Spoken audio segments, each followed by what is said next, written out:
Assalamu alaikum, урматтуу көрөрмандар. Буюрса, сиздер менен бир кызыктуу маек куруп беребиз деген ниеттебиз. Алла Таалага чексиз мактоолор болсун. Бизге ушундай күндөрдү, ушундай убакыттарды, ушундай иштерди бизге ороологон Аллага чексиз мактоолор болсун. Ошондой эле биз бул дүйнөгө жаралып кандай жашашыбыз керек, кандай сүйлөшүбүз керек, кандай басышыбыз керек, кандай мамиле кылышыбыз керек, ушунун баарын майда баратына чейин бизге үйрөтүп кеткен пайгамбарыбыз Мухаммад саллаллаху алейхи ва салламга жана анын үй бүлөсүнө жана анын жолун жолдогон сахабаларына Алла Тааланын көптөгөн салават саламдары болсун. Урматтуу достор, могу китепти баарыңыздар билесиздер. Анан бул китепти Сажда деген. Ушул китепти көрүп баарыңыздар суктансаңыздар керек, Ушул жерде көрүп, мисалы, бул жерде Ашурали уулу Мавлян деген устазды окуп бул ким экен деп таң калып атсаңыздар керек. Мына ушул Сажда жана Аскария китебинин автору ал жанында турган устаз да өзү болот. Устаз, эң биринчи биздин сурообуз, сиз кайсыл жактан илим алгансыз? Ушул суроону Инстаграмга койсок, көпчүлүк адамдар ушул суроону берди. Устаз кайсыл жактан илим алган, канча жашында баштаган, анан кайсыл жердин кулуну болот? Өзүңүз жөнүндө бир аз маалымат бере кетсеңиз, устаз. Жакшы, мен негизи мектепти бүткөндөн кийин өзүбүздүн Арабаев атындагы университетте немис тили факультетинде 2 жыл илим алдым. Ошол жерде окуп жүргөн кезибизде Египет араб мамлекетине жолдонмо келип, Аллах Таала буйруп, өзүбүздүн мына Талим Тарбия министрлиги аркылуу ошол жака жөнөтүлдүм.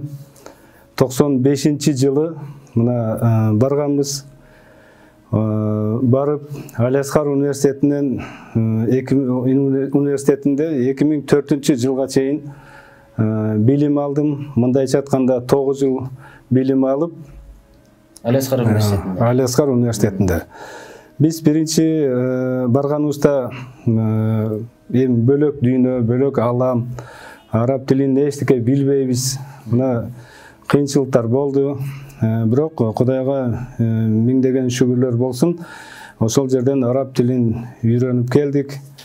Андан аны менен бирге дин илимдерин окудук, үйрөндүк, дүйнө менен тааныштык. 2004-жылы кайра бул жака келип, мына биздин урматтуу устазыбыз Кыргызстан Ислам университетинин ректору Абдушкур Нарматов агайыбыз мени жумушка чакырды. Бул үчүн мен устазга терең ыраазычылык билдирем. Ошол жерде эми адам окуй берген менен эми алган илимин үйрөткөн бул дагы илимин көтөрүлүшүнө, билимин жогору болушуна себепчи болот экен. Кыргызстан Ислам университетинде мен 8 жыл эмгектендим. Ошол убакыт аралыгында араб тилинин үйрөтүп отуруп, биздин кыргыз тили менен салыштырып, көптөгөн тажрыйбалар топтодум. Мына ошол менин негизги жолум, илим жолум мына ушул. Андан кийин 2015-жылы Аскария аттуу чет тилдерин үйрөтүүчү борбор ачтык. Мына акыркы убакытта ошол борбордун мүдүрү болуп эмгектенип келе жатам. Кыскасы 25 жылга жакын тажрыйба чогултуп, мугалимдик тажрыйба чогултуп, элиме, журтума, диниме кызмат кылып келе жатам. Алла разы болсун. Азыр эң башында ошол Арабаевада немис тили факультетин окудум дедиңиз. Сыр болбосо канча тил билесиз? Негизи мен 5 тил билем. Кайсы тилдер? Бул араб, англис, орус, кыргыз, өзбек тилдеринде эркин сүйлөй алам. Немис тили факультетинде окуганым менен, ал бирок Арабияга барганда, ал нерсе улантылбай калган үчүн Эми билем мындай сөздөрдү кантип сурашышты немисче деп айта алам, бирок ал терең уланткан жокмун. Мындай 5 тил билем да. Машалла. Анан устаз айтсаңыз, сиз ушул илимге, ушул чөйрөгө кандай болуп кирип калдыңыз? Эмне максатта же болбосо эмне нерсе сизди кызыктырды? Негизи ачыгын айтыш керек, бул Кудайдан. Мен ойлогон эмесмин, мен Арабияга барып, ушул Египет өлкөсүндө ушундай араб тилин үйрөнөм деп, араб тилинде кийин адис болом деп, андай оюмда да жок болчу. Болгону мен ошол окуган факультетимде ошо тырышчаактык кылып жакшы окуганым үчүн ал жерге ошо квота бөлүнгөндө ушул мага сунуш түштү, сен барасыңбы деп. Ошо эң мыкты окугандарга берилген бир белек болгон. Бул Кудайдан. Ошентип Египетке барып калганда, ал жакта мен бизден мурда барган, бизден мурдагы агаларыбызды көрүп, алардын жүрүм турумун көрүп, алардын адайып ахлактарын көрүп, демек мен ала турган нерселер көп экенин көрүп, араб дүйнөсүндөгү адамдардын мыкты мамилесин көрүп, алардын чынчылдыгын көрүп, алардын ушундай 15 миллион, 16 миллион эли бар бир эле шаарда бир дагы көчөдө мас көргөн эмеспиз, бир да мушташкан кишини көргөн эмеспиз. Мына ошолор эле бизге таасир берип, ушул илимге кызыгып кеттик. Кудайга шүгүр. Биз башында чындап түшүнгөн эмеспиз бул ушунчалык баалуу илим экенин, ушунчалык адамдын жан дүйнөсүн бай кыла турган илим экенин биз түшүнгөн эмеспиз баштап. Алхамдулилла жакшы, ошол негизи биринчи чөйрө, экинчи адамдар мага таасир берген үчүн мен ушул илимге кызыгып кеттим. Ушул илимге терең кирип кеттиңиз. Буюрса, ооба. Машалла. Бул жакта жакшы угулбай жатат дейт. Инстаграм жакшы эле кетип атабы? Жакшы угулбай жатат дегендер болуп атыптыр. Урматтуу достор, анан өзүңүздү ушул араб тили боюнча суроолоруңуз болсо, түз эфирге байланышыңыздар. Биз ошол эфирден устаздан жооп алып бергенге иншалла даярбыз. Устаз, эң алгач ушул китептен баштайлычы. Ушул Азхария китебин канча жылда жана бул китепти которууда сизде кыйынчылык болбоду? Же болбосо эмне себептен ушул китепти которууга бел байладыңыз? Жакшы суроо экен. Мына негизинен бул китеп которулган эмес. Которулган эмес. Бул жеке автордук эмгек. Бул автордук. Автордук. Бул методика менен. Негизи 2004-жылы кайра өз өлкөмө Кыргызстанга келип, элге аралашып, эми эркиндикке чыгып, мына дават иштерине аралашып, мечиттерге барып жүргөнүмдө бир күн мага сунуштар түштү. Ошол сиз ушундай араб мамлекеттеринде окуп, илим алып келиптирсиз, бизге тамга үйрөтүңүзчү деп. Анан макул деп айтылган жерге барып, ал жерден Муалим Сани китебин мага сунушташып көрсөтүштү. Эми ушул китептен бизге үйрөтүңүз деп. Эми машалла ал китеп 100 жылдан ашык өмүрү бар китеп. Ал китеп Казанда жазылган. Мына ошол элге кызмат кылып келе жаткан китеп. Бирок мен ошол сабак берейин деп карасам, муну мындан да мындай заманбап кылып жазса болот экен деген ой келди. Бул китептердин жазылышына эл себепчи болгон. Мына ошондон кийин, андан кийин ушул жакшы бир мусулман бир тууган агабызга кайрылып, мен ага айттым, мага жардам берсеңиз, колдоо көрсөтсөңүз, 3 айлык квартирамды төлөп бериңиз, буюрса мен китеп жазып, ушул элге алып чыксам десем, ал киши, Аллах ыраазы болсун, Анвар Байке деген мына ушул киши жардам берип төлөп берди. Андан кийин мен ушул китепти жазууга кириштим. Бир жылга жетип жетпей бул китеп мындай жеңилден татаалга карай мындай система менен этап менен тамгалардын окулушун үйрөткөн китеп жазып чыгууну Аллах Таала мага насип кылды. Бул китеп аркылуу Алла Таала көп ийгиликтер, көп жакшылыктарды мага насип кылды.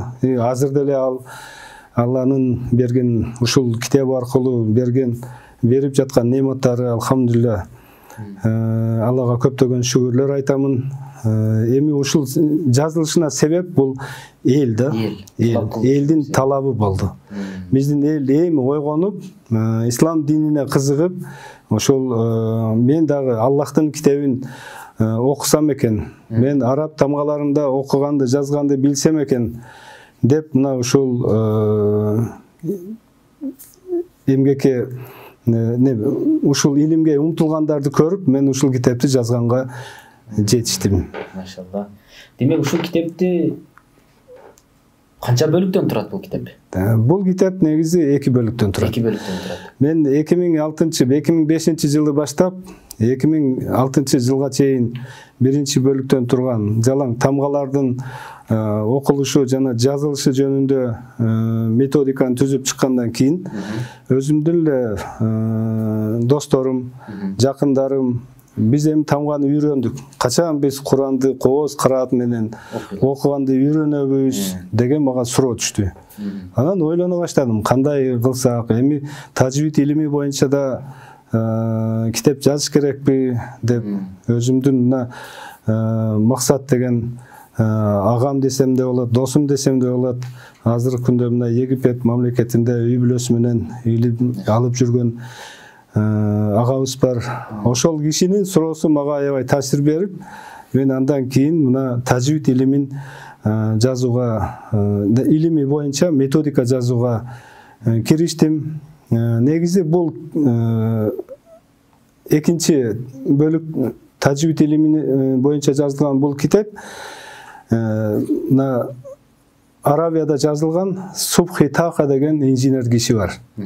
Ошол азыр Дарул Марифа деген китеп, ошол басмакананын чоңу. Мына ал киши 92-жылы эртең менен мечитте бамдаттан кийин элдер Куран окуп отурса, ага бир ой келген.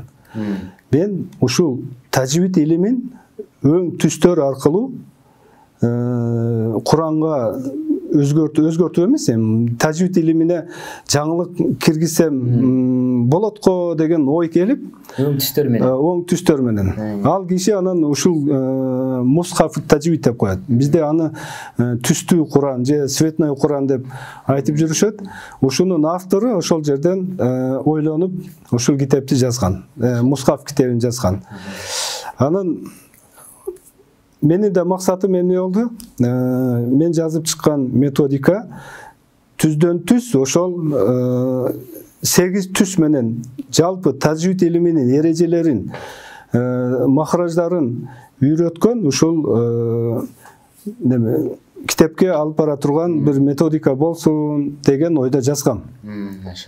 Андан кийин бул китепти жазып бүтүп мына баарыбызга белгилүү Аль-Аскар университетинин илимдер академиясына барып тапшырдым. Ал жерден бул китеп эч кандай акыйдага тетири, ислам акыйдасында терс эч нерсе жок. Муну басып таратууга рухсат деген рухсатын алдык. Мына 2007-жылы барып ошол рухсатты алып келгенбиз. Ал жерден кийин бунун CD дисктерин жасаттык. CD дисктерин жасатууда Египетте азыркы күндө 25 жылдан бери тажвид илиминен сабак алып эмелесеңиз 25 жылдан бери бир эле тажвид илими менен алектенип, да 10 кыраат менен алектенип, пайгамбарыбызга чейинки болгон силсиланын азыр 29-чу катарына илешкен. Мына Өзбекстандык Алижан кары Файзулла Махдум деген досубуз бар. Ал киши бизге ошо CD дисктерин жазууга жардам берди. Андан кийин ошол 2007-жылы мен Субхи Таха ошол шейх жана Мусхафу Таджвид Светной Куранды жазган кишиге кат жаздым. Кат жазып, өзүмдүн эмгектеримди ошол жөнөтсөм, ал киши кел деп мени Дамашк, Сирия өлкөсүнө ал чакырды. Ал кезде тынч болчу. Барып, ал киши мени аябай жакшы тосуп алды. Андан кийин ал кишиге барып, мен айттым, мен ушул автордук укугуңузду мага бериңизчи деп сурансам, жана Куран, түстүү Куранды бул жактан ушул Аскария китебине колдонуу үчүн деп. Ал айтты, мен дүйнөдө эч кимге мен бул укукту берген эмесмин деди. Бирок сен атайын келип турсуң, мына мен сага ошондо да 30-чу параны берем. Сен ушуну алып колдон деп, мына ошол кишинин уруксаты менен аны колдонгонбуз. Ал киши да бул китепти аябай жактырды. Анткени дагы таң калыштуу нерсе, акыркы мына илим технология өнүккөндөн кийин адамдар илимди ушундай жөнөкөйлөтүп, жөнөкөй бир метод менен жеткиргенди үйрөнүш керек болот атпайбы? Ал киши ошол нерсени колдонду да. Негизи бул китепте Аскария китебинин, мына Тажвид китебинин бул экинчи бөлүгү. Мына экинчи бөлүгү, бул ичинде мына Курандарды карасаңыздар, бул ичинде сиздерге көрүнсө керек, өң түстөр берилген. Болгону 8 түс менен, мына көк, жашыл, кызыл, ошол күрөң, ушул түстөр менен тажвид илимин элдерге үйрөтүп койгон. Бул деген ушунчалык жеңил бир эрежелерди Курандын оңой, жеңил окулушуна бул себепчи болгон да. Бул мына бир бул ошол Дарул Марифа китеп басмаканасы бул миллионунчу Куранын чыгарганына 5-6 жыл болду. Ооба, булар миллиондон ашык, миллиондогон ошо китептерди ушул таратып жүрүшөт булар. Азыр деле байланышым бар, жакында булар мени интервью алып, ошол Мусхаф Таджвид, Светной Курандын, түстүү Курандын Кыргызстандагы ролу жөнүндө айтып бериңизчи деп алар менден интервью алды. Азыр да алар колдоп турат немелеринчи, ошол биздин чыгарып аткан мындай ой пикирлерибизди. Ошон үчүн бул кишиге да Аллах разы болсун, кылган менеттерин кабыл кылсын. Азыркы күндө мисалы мына тажвид илиминдеги жанагы мисалы калкала десе, же болбосо ихфа деген ичинде эрежелер бар го мисалы. Бул көпчүлүк араб эместерге буну жаттап калыш кыйын. Буну жаттап калыш кыйын негизинен. Болгону ушул жашыл түстү көрсөңүз, мурундан окуңуз, назализация деп коет. Көк түстү көргөндө бул калкала, биздин тилде ал титретип окулат деп элге түшүндүрөбүз мисалы. Эгер кызыл түстү көрсөңүз, анда сиз 2, 4, 6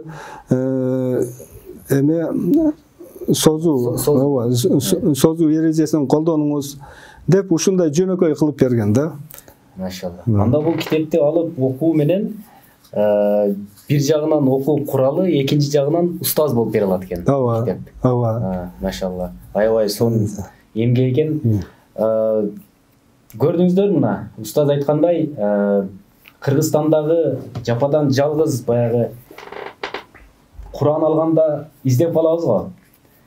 Светной Куран бер, тажвид менен үйрөтө турган Куран бер деп издеп калабыз го. Ошол китептин автору менен жолугуп келип, ошол жактан автордук укукту берген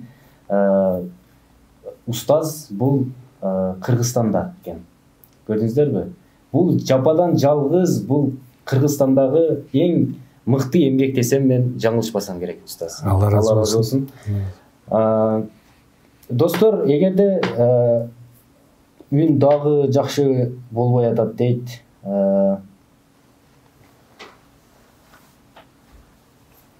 Андан кийинки бул сажда китебин өтсөк, бул канча бөлүктөн турат устаз? Сажда китеби.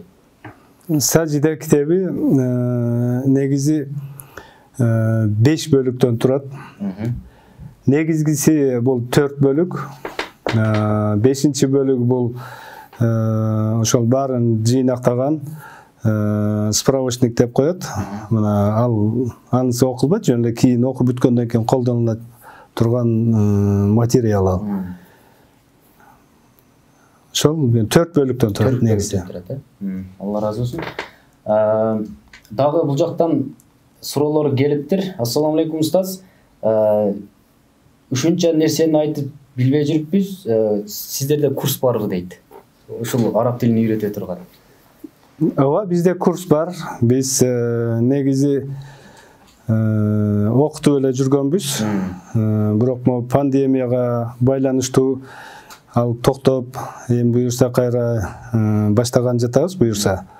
Биз менен кийин кабарлашсаңыздар болот. Эми дагы айта кетчү нерсе, мына 1 декабрдан онлайн сабактарыбыз башталган жатат. Мына ошо онлайн аркылуу окусаңыздар болот. Ошондо курстун аты дагы Азхария, мен билишимче. Азхария. Ооба. Тилин окутуу. Ооба. Жакшы, андан кийинки дагы биздин суроолор бар бул жакта. Мен араб тилине кызыгып келип аткан, бирок мындай кызыгуум бир аз өчүп калды. Бир аз мага мотивация берип коесузбу деген бир эже суранган экен. Араб тилин үйрөнүп келе жаткан талап илимдерге кандай сунушуңузду бересиз? Негизи ар бир нерседе, ар бир нерсени үйрөнүүдө хикмат болуш керек. Хикмат деген сөздү чечмелеп алсак, хикмат деген бул ваду шай ала маканихи. Демек, ар бир нерсени өз ордуна кое билүү деген сөз. Эгерде сиз ошол араб тилин үйрөнүүдө туура методика тандабасаңыз, анда кыйналып жүрө бересиз. Бул негизгиси сиз туура методика тандашыңыз керек. Эми бул эжеге да мен кошулам.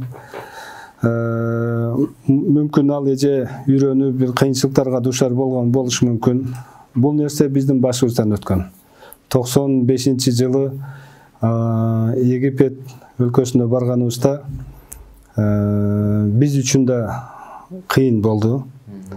Эми ошол тилди үйрөнө албай канчалаган балдар ушундай баасы жок илимди, баасы жок жерди, пайгамбарлардын ушул басып өткөн жерлерин баалабай кайра келип таштап келген, толтура үйрөнө албай келгендер болду. Мен аларды күнөөлөбөйм. Ал болгону алар да туура методика тандай албаганынан да. Ошол араб тилин үйрөнүүдө мындай башаламандык болуп кеткен да ошол. Ооба, башаламандык болгон. Негизи, мисалы мына араб тили бул ошол чексиз баалуу ушул ислам илиминин ачкычы болуп атпайбы? Эгер биз тилди жакшы билбесек, динден түшүнүгүбүз жакшы болбосо, биз анда илим ала албайбыз, үйрөнө албайбыз. Эми дагы бир өкүнүчтүү нерсе, тил үйрөнөм деп биздин канча убактыбыз өтүп кетти. Анан дагы бир айта кетчү нерсе, биз азыр баарыбыз эле чет тилдерин үйрөнөбүз дейбиз да. Биз ошол чет тили аркылуу үйрөнгөнгө аракет жасайт экенбиз да. Өздөрүн. Биздин эң чоң катабыз эмне болот экен? Переходный этап деп коет. Биз ошол башка тилге оңой кирип барышыбыз үчүн, жеңил кирип барышыбыз үчүн биздин тилге салыштырып үйрөткөн методикаларды колдонсок, андан ары биз үчүн аябай чоң бир жол ачылат экен да. Өзүнүн кыргыз тили менен салыштырып. Анан эми мына азыр мотивация берип коюңуз деген суроого кенен жооп берейин. эмне үчүн мен араб тилин үйрөнүшүм керек деген суроону коюшубуз керек да бул жердечи. Эмне үчүн? Ал мисалы бөлөк тилдерде эле тилго деген ойдо болушу мүмкүн да. Жок, мен айтар элем бул тилди үйрөнөрдөн мурда карап көрсөк, биз мисалы кыргызча сүйлөйбүз. Кыргыз тили болгон Кыргызстанда эле керек. Туурабы? Эгер Россияга барсак, орус тили Орусияда гана керек.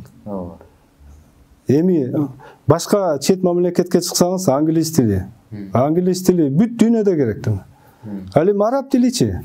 Араб тили эки дүйнөдө бизге керектүү тил болуп атпайбы? Мына ошон үчүн биз муну үйрөнүшүбүз керек.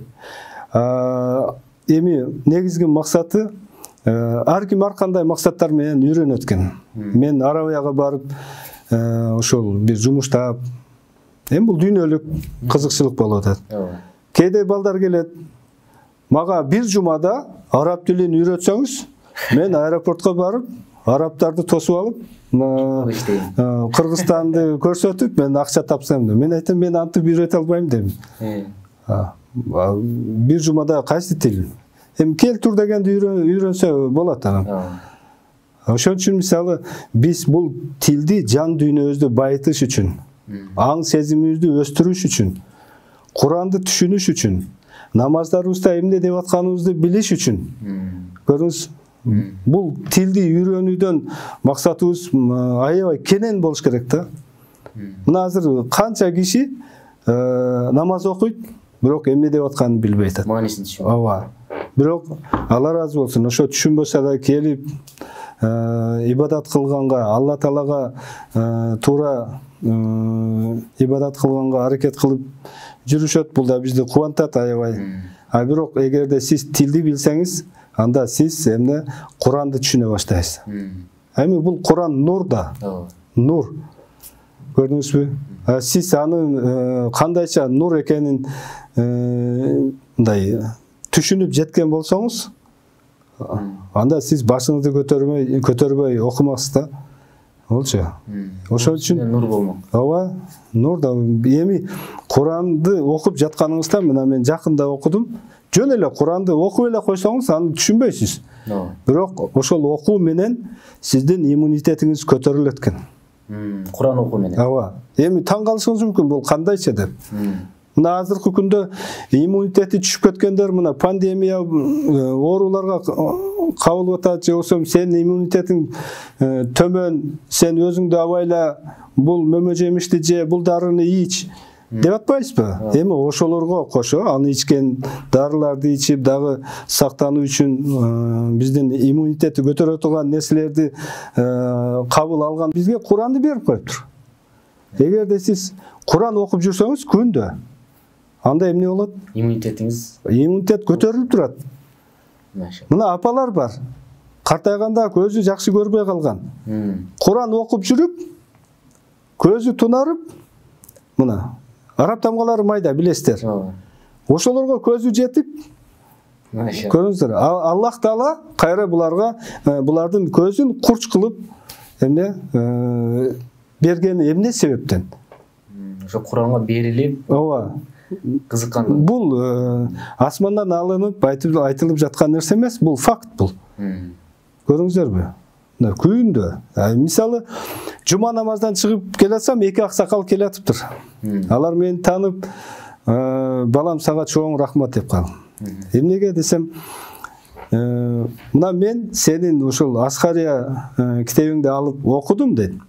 Азыр күндө эртең менен мен Куран окушту үйрөнүп баштадым да. Мурдагы эски саясат гезиттерди мен таштадым дейт. Окубай калдым дейт. Мен азыр ушунда рахаттанып үйрөнүп баштадым деп. Эми мен жанагы айткандай методика баары бир рол ойнойт экен. Азыркы күндө мисалы Асхария китеби 9 тилге которулган. 9 тилге которулуп дүйнөнүн дээрлик ондогон мамлекеттеринде тараган. Мына мен кабарларды угуп жүрөм, мисалы Германияда ошол Куран окуткан медреседе Асхария негизги методика болуп атат. Австрияда ушундай, Францияда мына ушундай кабарларды угуп мен сүйүнүп жүрөм чындап эле. Жакында эле мына могул Россияда Свердловскийде ислам институту бар экен. Ошол жерден ошо институттун ректору мага бир киши жөнөтүптүр. Сен Кыргызстанга барып, Сажида китебинин авторуна жолугуп, ошол кишиден мага рухсат алып берчи, ушул китебин мен ушу институтта программа кылып киргизейин деп. Азыркы күндө мына бул алар айтты, мен эч кандай акы деле сураган жокмун алардан. Мен Аллах үчүн мисалы ушул методиканы алар өздөрүнүн программасына киргизип окутуп элдерге ушул тил үйрөтсө, тил аркылуу дин үйрөтсө, мына ушул тил аркылуу Куранды үйрөтө турган болсо, мисалы жакшы адамдар көбөйө турган болсо, ошол Свердловский областы, мына ошо территорияда эми Аллах Таала ошолордун соогунан бир аз болсо да бизге насип кылган болсо, мына сооп келе берет деп. Ошон үчүн рухсат бердим, мен аябай сүйүнүп калдым. Ушул алардын ушул менин эмгектеримди баалаган көрүп. Алхамдулилла, эми айта берсем толтурайм, ийгиликтер толтур, алхамдулилла. Машалла. Негизи баягы биздин устаздар же болбосо китеп которуучулар башка араб мамлекетиндеги китептерди алып, же болбосо англис тилинен алып, кыргыз тилине которот да. Сиздин китебиңизди алар которуп атыптыр демек, башка мамлекеттегилер. Машалла, Алла разы болсун. Кийинки суроо, ошол баягы Куран окуудагы эң оңой методика деп калбадыкпы? Ошондо Куран окуу эмес, балким эмеге араб тилине кирүүдө бир аз ошол методиканы айтып берсеңиз, кантип башташ керек, биринчи кайсы илимдерди окуш керек, грамматиканы кайсыны башташ керек? Негизи мен сунуштайт элем, ушул мына 25 жылдан бери ушул араб тилинин жаңы методикасын жазып чыгам деген алдыма койгон максаттарымдын кайсы бир деңгээлге чейин мына жасап жетиштим. Тил үйрөнүүдө жана сөзүмдүн башында эле айткандай, өзүбүздүн тилге салыштырып окуш керек да. Мына ошо салыштырып окууда кыргызчада кандай айтылат, арабчада кандай айтылат. Мисалы карасаңыз, аузу биллахи минеш шейтонир раджим. 14 кылымдан бери бул сүйлөм, бул аят, эмне, бул сөз өзгөргөн жок. Туурабы? Өзгөргөн жок. Эми биз азыр ушул эле айтылган сөздүн котормосун ар кайсы китепти карасаңыз, ар ким ар кандай которуп салган. Анан мен ойлоном да, эмне үчүн 14 кылымдан бери өзгөрбөй келе жаткан нерсени биз ар түрдүү которобуз. Эмне, бизде ар кандай эреже барбы? Демек, биз аны кандай которушубуз керек? Биз ушундай которушубуз керек. Ал котормо бизден кийин алам канча жашаса, ошончо жыл экөө жанаша өзгөрбөй кетиш керек. Анткени мисалы ошол мааниси, анын грамматикалык которулушу так каралыш керек. Эми кээ бир котормолорго карасаңыз, мен Аллах менен коргоном деген. Жана биллахи, аузу биллахи деген, ошо биллахи дегенде менен деп которулган. Ал жерде андай которулбайт. Анын котормосу каргышка калган шайтандан коргоону Алладан сурайм. Көрдүңүз? Мүчөсүндө. Көйрөшү бий менен которот. Эми сизге түшүнүктүү болду да. Бир уккан кишиге да түшүнүктүү болду мисалы. Каргышка калган шайтандан коргоону Алладан сурайм. Демек биз Куран окуп баштаганыбызда эмне деп айтат экенбиз? Каргышка калган шайтандан коргоону Алладан сурайм деп айтабыз. Көрдүңүз? Ошон үчүн мен айтарым, кыргыз тили менен салыштырып окуп, анан бир этапка жеткенде, анан жалаң арабча кылып кетсе, анда ийгиликтүү илим алат деп айта алам да. Бизде көйгөй эмне болуп атат? Биздин эми бул көйгөй чоң окуу жайларын бүткөндөр бар. Мына элге кызмат кылып жүргөндөр бар. Мисалы, алардын баары которгондон аксайт. Мен өзүм күбө болгон нерселерди айтып атам. Албетте мен сөзүмдү туура кабыл алышат деп ойлойм. Бул Кыргызстандагы эмне чоң бир проблеманын бири. Которуп, бул көйгөй бул. Көрүңүз, эгерде мисалы биз башка тилдерден, араб тилинен түз эмес башка тилдерден которсок, которма өзүнүн күчүн жогото баштайт. Бир тилден экинчи тилге өткөн. Ооба. Мен окуганым боюнча 30% күчүн жоготот деп айтат. Мисалы орус тилине которулду. Орус тилинен кыргыз тилине которулду. Көрүңүз, эмне үчүн биз ошол булактан түз которбойбуз, мисалы. Көрүңүз, ошол эгер биз түздөн түз которсок, анда биз кайсы бир деңгээлде эмне туура которгон болобуз деп ойлойм да. Машалла. Алла разы болсун. Урматтуу достор, дагы сиздерден суроолор келип атат, бирок диний суроо берсеңиздер болот. Устаз жооп берет, бирок биздин бүгүнкү темабыз ушул араб тилине байланыштуу болуп атат. Ошондуктан араб тили боюнча суроо берсеңиздер аябай сонун болот эле. Устаз, кийинки суроо. Негизи азыр көпчүлүгү чыгып атпайбы, биз бир айда үйрөтөбүз араб тилин, же болбосо 2 айда үйрөтөбүз деп. Негизи араб тилин түшүнүп, мындай маанисине мындай маани бериш үчүн канча жыл кетет үйрөнүш үчүн? Маани бериш үчүн бул биринчиден мугалим, окуучу жана экөөнү байлап турган методика. Ошого жарат. Ошо 3 илтик деп коет. 3 нерсе үчөө тең. Мугалим жан дили менен окутуш керек. Жанагы окуучу ушул жан дили менен ал үйрөнгөнгө аракет кылыш керек. И экөөнүн бири-бирине байлап турган сонун бир методика болуш керек да. Анан жалпысынан мен 10 китеп жаздым ушул араб тилин үйрөтүү боюнча. Ушул биздин методика менен мен айтар элем 1 жыл. Эгер күнүнө 3 саат, 4 сааттан, 5 сааттан убакыт бөлүп окуса, анда 6 айда. 6 айда. 6 айда сиз айткан деңгээлге жетиши мүмкүн. Машалла. Ошол Асхария түзгөн методика менен окуса. Ооба, бул жерде ар ким ар кандай түшүнүшү мүмкүн. Асхария биринчи, экинчи бул 2 китеп. Андан кийин Сажида бул 4 китеп. 4 китеп. Мына бул 6 китеп болду. Андан кийин 2 китеп бул Сальсабил деген грамматиканын мындай туура которууну үйрөткөн китептер бар. Мына ошол китеп. Андан кийин дагы биздин түзүп аткан программаларыбыз бар.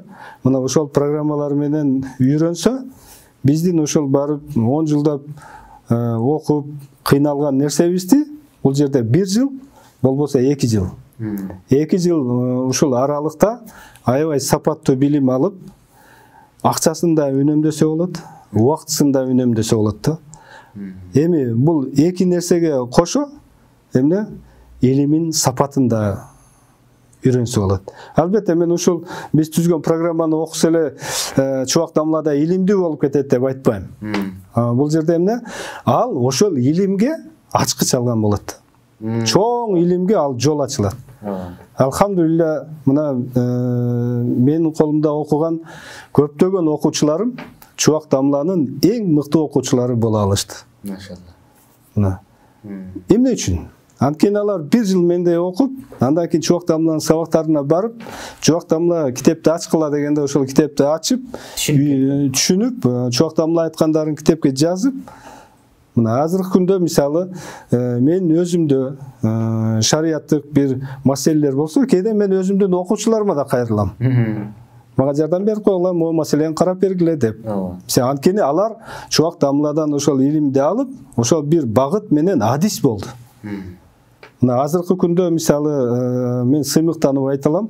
Элдияр деген Элдияр Көбөнов мына окуучум бар. Азыр ал туура Куранды жаттап бүткөн экен мага келгенде. Ал туура которууну үйрөндү.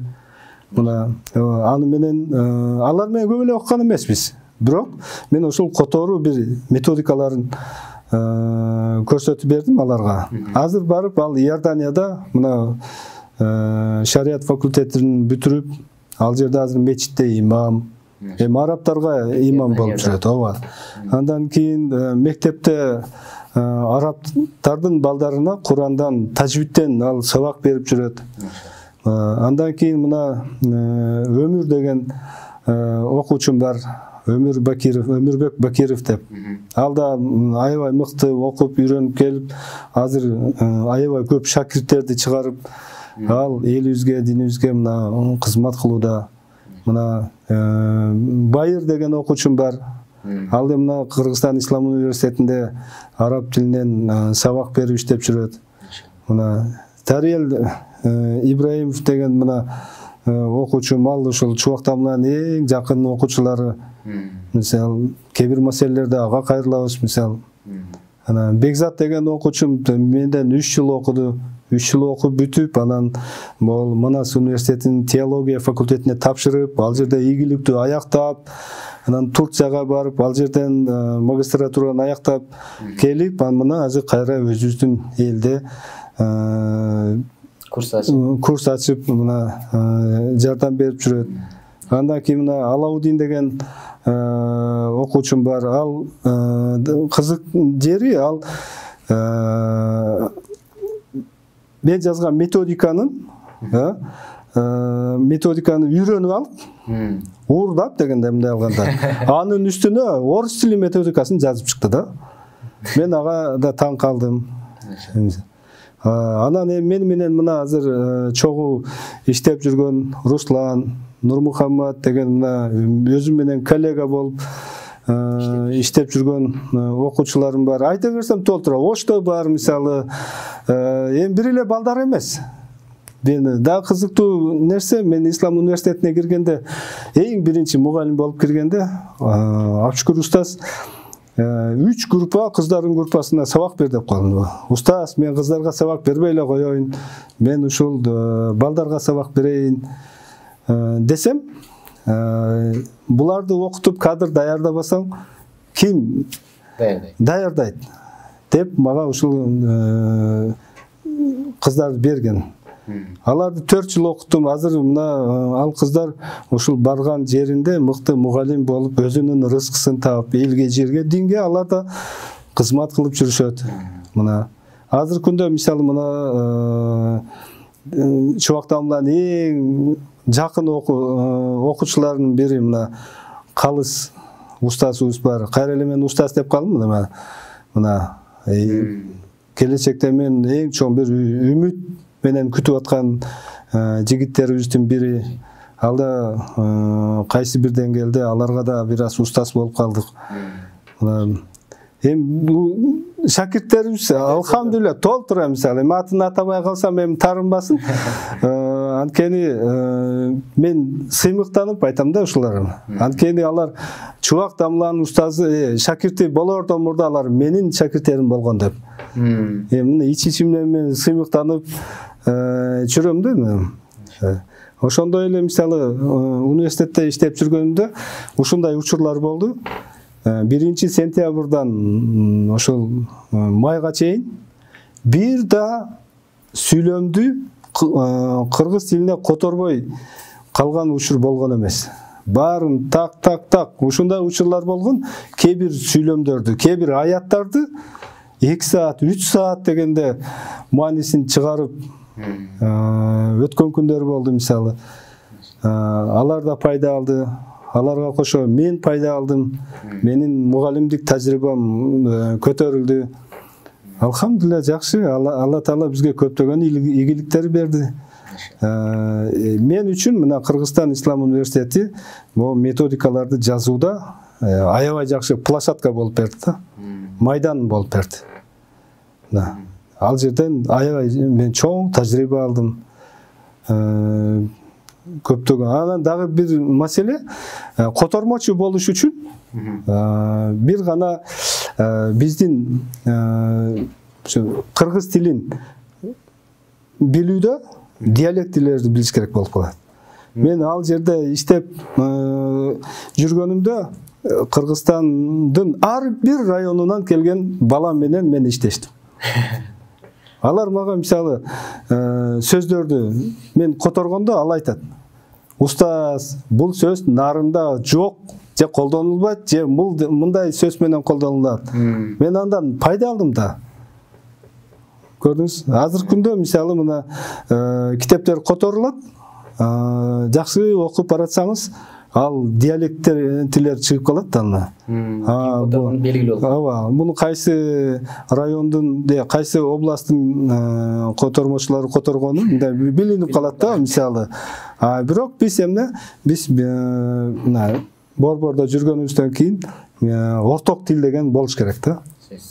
Көрдүңүзбү? Эми ал мындай алганда биздин которгон котормобуз Кыргызстанда кайсы областка барса да түшүнүктүү болуш керек. Анан өмүрү узун болуш керек болуп калат да мына. Көрдүңүзбү? Ошон үчүн бул кыргыз тилин билүү деген талабым мына ошол да. Ким өзүнүн тилин жакшы билсе, анда бөлөк тилди да ал жакшы билет. Ким өзүнүн тилин сүйсө, ал бөлөк тилди да ошончолук сүйө алат да, жакшы көрө алат да. Ким өзүнүн тилинин сырларын жакшы билсе, ал бөлөк тилдеги сырларды ошон издей баштайт. Биздин тилде мындай го дейт. Арабтарда мындай дейт, буларда мындай дейт. Мен кээде мисалы сабак бергенде англис, орус, кыргыз, араб тилдерин төртөөнө бир убакытта салыштырып көргөзүп бергенде аябай сонун кызыктуу сабак болчу да.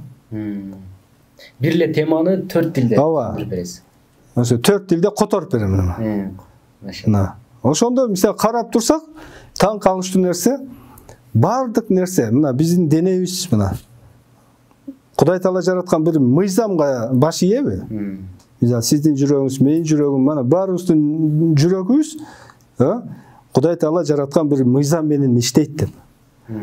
Ошол сыяктуу эле тилдер дагы Аллах Таала жараткан бир мыйзам менен жашап жүрөт. Көрдүңүзбү?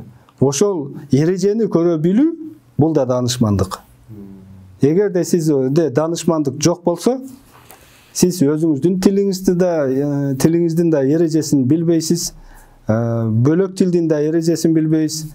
Бөлөк тилдин эрежесин билгениңиз менен сиз өзүңүздүн тилге которо албайсыз.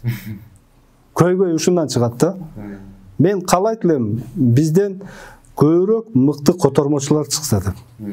Сапаттуу котормочулар чыкса деп. Ошон үчүн эмне биз балдарыбызга ушул илимди үйрөтүүдө мисалы сапатка көңүл бурсак да. Санга эмес сапатка. Ооба. Эми ошол барып окуп аткан бала 4 жылда эмне ала алды?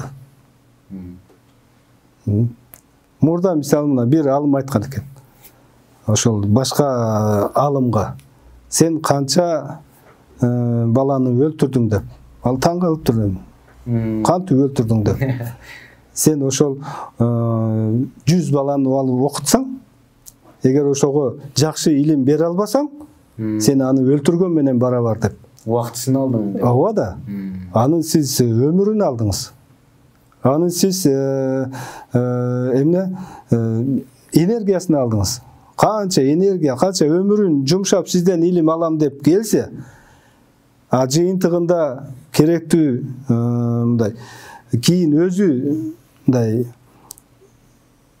жеке мындай таланттуу бир мугалим, таланттуу бир адис болуп чыга албаса, анда бул эмне ал баланын өлтүргөн менен барабар болуп калат экен да. Мисалы мына Америка Кошмо Штаттарында студентти кандай окутат? Ал өз алдынча иштеп, ой жүгүртүп кете ала турган деңгээлге жеткирип окутат. Жөн эле дипломду берип чыгарып койбойт. Биздин да эмне башка кишилердин, башка мамлекеттердин тажрыйбасын алып, карап, ой жүгүртө турган нерселерибиз толтура да. Машалла. Алла разы болсун. Аябай кызыктуу болуп атат, аябай сонун болуп атат, достор. Дагы бир кызыктуу суроо экен. Келечекте дагы кандай максаттарыңыз бар дейт? Келечектеги максаттарыбыз, мен каалайт элем, биздин үммөт эмне кандайча ибадат кылып атканын түшүнсө дейм. Мына жөнөкөй эле мисал айтайын.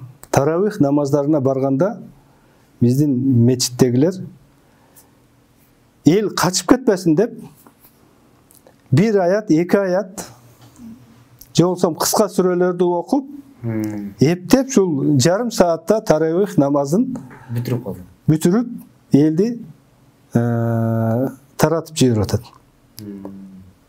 Эмне үчүн мындай? Бул ошол түшүнбөстүк деп кабыл алам да мунучу. Өзү таравих деген сөз, тарвих деген сөздөн алынып турабы? Бизде рахат деген сөз бар го. Түпкү тамыры ошол. Орозо болуш керек эле. Ооба. Орозодо барып, ошо намаз менен бирге рахат алып келиш керек болгон нерсени эмне? Биз рахат албай эле кача турган жер болуп калып атпайбы? Көрүңүз. Ниетим элдер көбүрөөк илим алып, келечекте ушул хатмы Куран окулуп атканда Курандын маанисин түшүнүп турган кишилер, балдар, жаштар, адистер көп болсо деп ниетим бар да. Анан максатым бир эле Кыргызстанга эмес, бүт дүйнө элине кызмат кылуу. Машалла. Азыр мо которулуп аткан, мо жазылган программа, бул автордук программа болгон үчүн Кыргызстанда жасалган методика болуп атат. Кыргызстандан чыккан методика башка жака чыгыш керек. Кетиш керек. Биздин өлкө илимдин булагы болуш керек. Машалла. Биз эле башка мамлекеттерге барып илим ала бербей, бизге да келип окусун. Бизден да илим алышсын. Кыргызстандан ушундай Аллахтын нуру башка жака тарасын деген чоң-чоң максаттарым бар. Анан эми азыркы күндө мисалы араб тили, татаал тил деп айтып жүрүшүп атпайбы? Жүрүшөт го эмне? Мен буга такыр кошулбайм. Араб тили татаал эмес. Ал биздин эмне мээбизде татаал кылып алганбыз да. Көрүңүз. Методика жок. Методика жок мисалы. Мисалы мына кыргыз тилинде жөндөмө, канча жөндөмө бар? 6 жөндөмө болобу? Орус тилинде дагы ошондой. Англис тилинде ал болгон 2 жөндөмө бар, а бирөөсү колдонулбайт мисалы. Эми араб тилинде 3 эле жөндөмө бар. Мунун каягы татаал дейм. Ооба. Бул мисалы ошо а, и, у деп харакаттар турбайбы? Мына. Усу ал бир ошол жөндөмө болот. Асы өзүнчө, иси өзүнчө мисалы. 3 эле жөндөмө бар. Эми ушуну түшүнбөй жүрөбүз да биз. 6 жөндөмөнү түшүнгөн, 3 жөндөмөнү кантип түшүнбөй калат? Ооба. 3 жөндөмөнү түшүнүп алса мисалы, аябай жөнөкөй, анын эч кандай татаалыгы жок. Биз ошон үчүн эмне туура, так, жеңил методиканы бир эле кыргыз элибизге эмес, дүйнө элине сунуштаган жатабыз. Машалла. Максатыңызга жетиңиз, устаз. Дагы бир суроо. Устаз, ушул Асхарияны Android жана iOS платформаларына качан өткөрөсүздөр деген суроону бериптир Instagram баракчасына. Негизи iOS-та бул App Store'да чыккан. Бул дүйнө элине тарап кеткен методика бул. Уже тарады. Ооба, бул тараган. Бул аябай көп масштабта санда бул тарап кеткен. Бул үчүн да биз аябай мындай кубанып жүрөбүз. Негизи мен айтар элем да, ушул Аскария китеби кайсы үйгө кирсе, демек ал үй менин медресем. Машалла. Канча үй болсо, канча медресеңиз бар? Менин ушул Кыргызстанда 100 миңдеген китеп тарап кетсе, демек 100 миң үй менин медресем болуп калат. Машалла. Мен ушинтип ойлойм. Анткени ал жерге методика барды. Аны туура колдонгон киши үйрөнүп кете берет. Муну өз алдынча үйрөнгөндөр толтура. Кеде жолуп калам, конокко барам. Ошондо айтышат, мен өзүм окуп үйрөнүп алганмын деп. Машалла, сажда Аскария китептерин. Жок, бул Аскариянын өзүнүн эле. Бул китептерди да үйрөнгөндөр бар, жок эмес. Башын көргөзүп койсо, калганды өздөрү. Бул аябай жөнөкөй, аябай мындай жеңил жазылган. Ошон үчүн бул методика жеткиликтүү да. Элдер үйрөнөт. Ошон үчүн мен ниет кылам, дүйнөдө менин медреселерим көп болсун деген. Машалла, тилегиңизге, максатыңызга жетиңиз. Буюрса.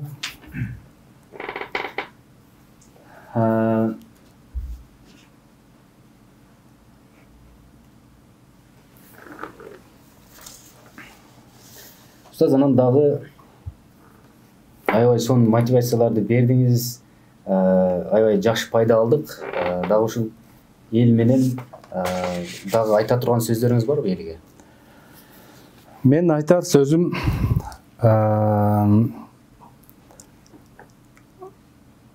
сиздерге эң биринчи кааларым ден соолук. Андан кийин бул сиздерге биз айтып түшүндүргөн, сунуштаган методикаларды үйрөнүп, Куранды бир гана тажвиди менен гана окууну үйрөнүп гана калбастан, эми Куранда эмне деп айтылган? Мына ошол нерселерге көңүл бурушуңуздарды каалайм. Курандын маанисин түшүнүүгө умтулушуңуздарды каалайм. Анткени Куранда биздин жашоо турмушубуздагы ар бир кыймыл аракетибизге тиешелүү жооптор бар. Биз азыр башыбызга көйгөй түшсө, ар кандай телефон чалып, ар кимден жооп издегенге аракет кылабыз. Куранга кайрылбайбыз да. Эгер биз Куранга кайрылчу болсок, биздин көп маселелерибиз өзүнөн өзү чечилип кетет. Жашоо ушунчалык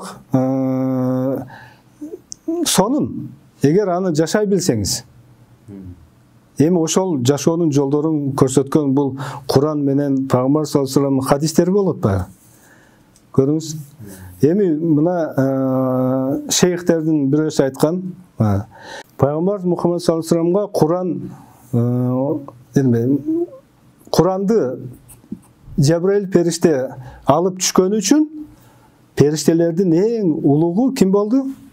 Жабраил периште болду. Эми ошол Куран эмне ол Пайгамбар Мухаммад саллаллаху алейхи вассаламга түшкөнү үчүн ал бүткүл адамзаттын гана эмес, алам жаралгандан бери жерге ушул жөнөтүлгөн пайгамбарлардын эң улугу болду. Эми Куран Рамазан айында түшкөн үчүн Рамазан айлардын эң улугу болду. Көрүңүздөр, биз Рамазанды кандай кубаныч менен, кандай мына күтүү менен күтөбүз да мына алганда. Эми ушул Куран ислам үммөтүнө түшкөн үчүн ислам үммөтү эң улуг үммөт болду да. Демек, биз мына Куранга байланышкан ар бир нерсе улуг болот. Эгерде сиз Куранга байланышкан болсоңуз, анда сиз улуксуз. Эгерде мына бүгүнкү күнүңүз жок дегенде бир эле аят окуган болсоңуз, демек сиздин бүгүнкү күнүңүз улуг. Көрдүңүзбү? Ошон үчүн эмне улуг болгуңуз келсе, Куран окуңуз. Ооруп калсаңыз да Куран окуңуз. Көрдүңүз? Эми бизде тилекке каршы Куран эмне бул жанагы бата болгон жерде окула турган деген сыяктуу түшүнүктөр кирип калган. Эми эл түшүнүп баратат, алхамдулилля. Ошон үчүн мен сиздерге сунуш айтып элем. Куранды жашооңуздарга киргизиңиздер. Күндө бир аят болсо да, эмне үйрөнгөнгө аракет кылыңыздар. Пайгамбар саллаллаху алейхи вассалам да эмне деген? Баллигу анни валау ая деп. Демек, менден бир аят болсо да жеткиргиле деп. Демек, эмне кылышыбыз керек? Бүгүн сиз бир аятты уктуңузбу? Аны жеткириңиз. Ошентип эмне? Сиз бир гана өзүңүзгө эмес, өзүңүздүн жакындарыңызга Куран аркылуу Аллах Тааладан нур жеткирип берип атасыз. Биз билбейбиз, ушул Куранга аралашып жүрүп, канча жин шайтандан Кудай Таала бизди сактап койгонун, канча оорудан бизди сактап койгонун, канча бир балелерден сактап койгонун биз мүмкүн сезбей жүргөндүрбүз. Бекеринен ошол алымдар менен чогуу отурдуңбу деп акыретте суралат деп айттык го мисалы. Эмне үчүн? Анткени ал жерде Куран жөнүндө сөз болот. Ал жерде Аллах жөнүндө сөз болот. Ал жерде Пайгамбар саллаллаху алейхи вассалам жөнүндө сөз болот. Ошон үчүн жана илим чөйрөсүнө көбүрөөк жакын болгонго аракет кылышыбыз керек. Алла разы болсун. Эгерде урматтуу туугандар, сурооңуздар жок болсо, биз эфирде жыйынтыктайбыз. Кийинки суроолор болсо, бул жактан да бергенге аракет кылалы. Бул аябай көп талкуу болуп кетиптир. Ошол китебиңиз сатыкка чыкканбы, кайсыл жактан алабыз дейт. Ооба, бул 2006-жылдан бери сатыкка чыккан. Мына биздин Борбордук мечитте Азхария деген магазин бар. Ошол магазинге чалсаңыздар, Азхария китеби, Саджида китеби, Салсабил китеби ошол жерден алсаңыздар болот. Телефонун айтып койсом болобу? Болот. 777 жазып алыңыздар. 777 50 70 57. 50 70 57. Шайырбек деген инибиз бар. Ошол жигитке кайрылсаңыздар, бардык методика жөнүндө, ошо китеп жөнүндө сиздерге толук маалымат берет. 50 70 57. Башка сөзүңүз бар, устаз? Болбосо, эфирде жыйынтыктайбыз. Сөзүм, мени чакырганыңыздар үчүн Аллах разы болсун. Сиздер да оорубаңыздар, сиздерге, сиздердин коллективге ийгиликтерди каалайм. Рахмат. Аллах Таала ар бирибиздин кылып жаткан ушул иштерибизди эң биринчиден кабыл кылсын. Акыретте Алла Таала биздин жүзүбүздү жарык кылсын. Ошол соопторунан берип бейиш ээлеринен кылышын насип кылсын. Дагы ошол эмне үчүн жашап жүргөнүбүздү түшүнсөк, мына ошону каалайт элем. Сиз дагы биздин чакыруубузга келип жооп бергениңиз үчүн Алла разы болсун. Ушунча эшикте канчалык суук болсо дагы келип бергениңиз үчүн сиздин да ишиңизге ийгилик, максаттарыңызга жетиңиз, экиңизге бактылуу болуңуз. Юбилейиңиз менен аманчылыкта жүрөңүз. Урматтуу достор, ушун менен биздин эфир аягына чыкты. Кийинки эфирде көрүшкөнчө саламаттаңыздар. Ассаламу алейкум ва рахматуллахи ва баракатух.